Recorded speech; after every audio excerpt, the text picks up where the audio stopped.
Developing countries have been pursuing import substitution strategy to get into or expand the industrial economy. In recent time, smartphone has become a major imported industrial component for all developing countries.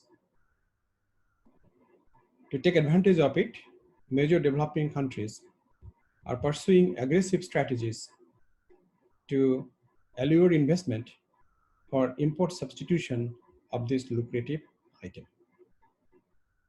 In addition to giving tax differentials, they are now even desperate in offering cash incentives to make local production attractive for the investors, mostly foreign investors. Well, local production matters when there is a significant local value addition. How far is the scope in adding value in producing smartphone components locally is a matter of investigation. Let's look into little details.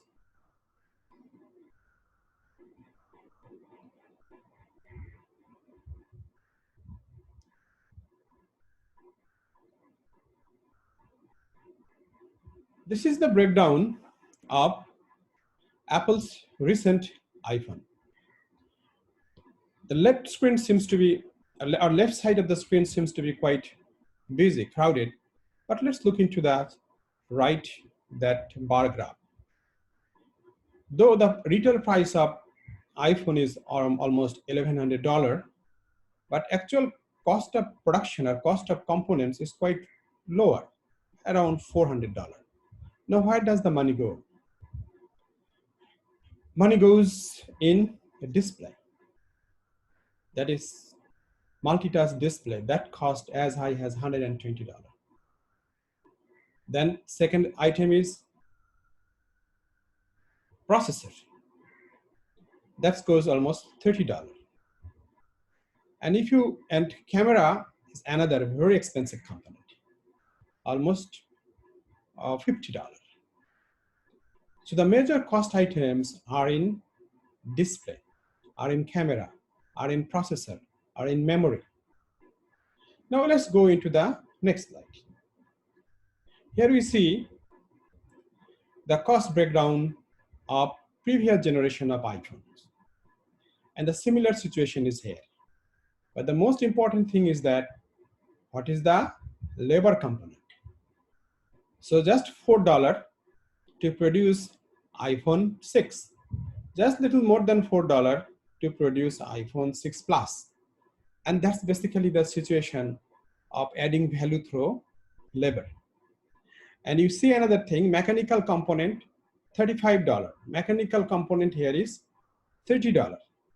So we can divide the cost components in major three sections. One is electronic, second is mechanical, third is labor.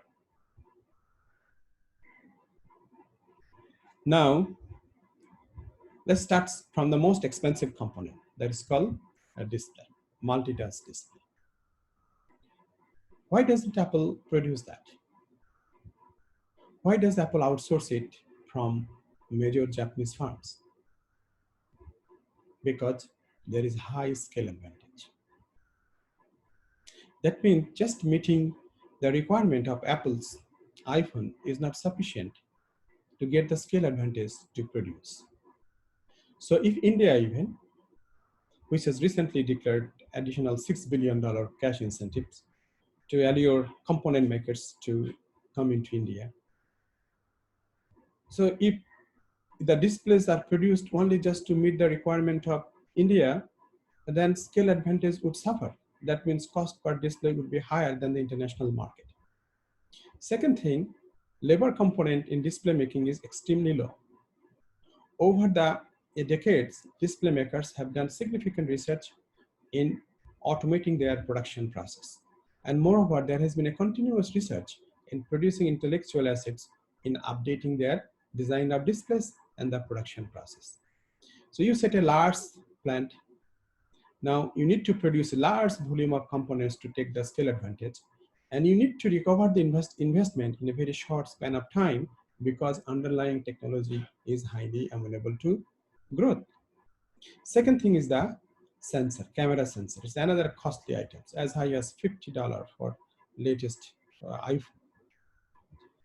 Sony is the major supplier. And why doesn't Apple produce that? The same logic.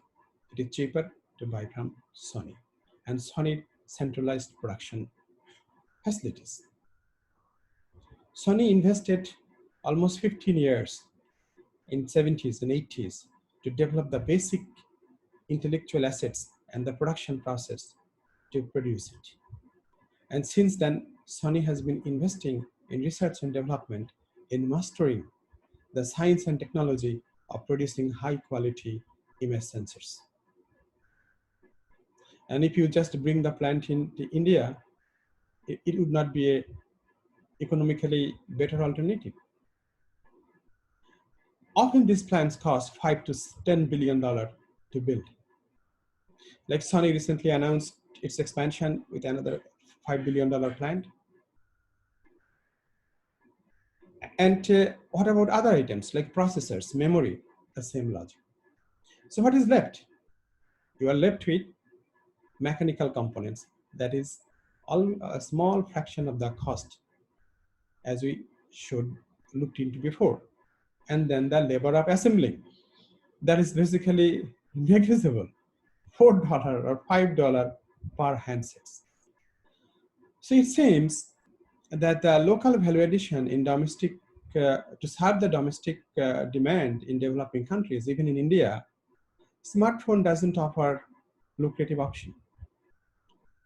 It is basically, it has been taken over by the intellectual assets and a high capital investment, where scale advantage is critical. Therefore, import substitution strategy to get into smartphone industry appears to be not much attractive to developing countries. So developing countries should pay attention to the details of a product to figure out what is the scope of adding value. Is a smart product, is a mature product which has a very large demand, may not be always an attractive option to get into. Rather, they should look into early stage of development, where they could develop their internal capacity of adding significant value. And that's the place journey might be a little less attractive, less risky, but that has a long-term value proposition for developing countries. So developing countries should look into it in a little bit of a smarter way to figure out the entry point which they could scale up in creating significant value addition capacity down the road.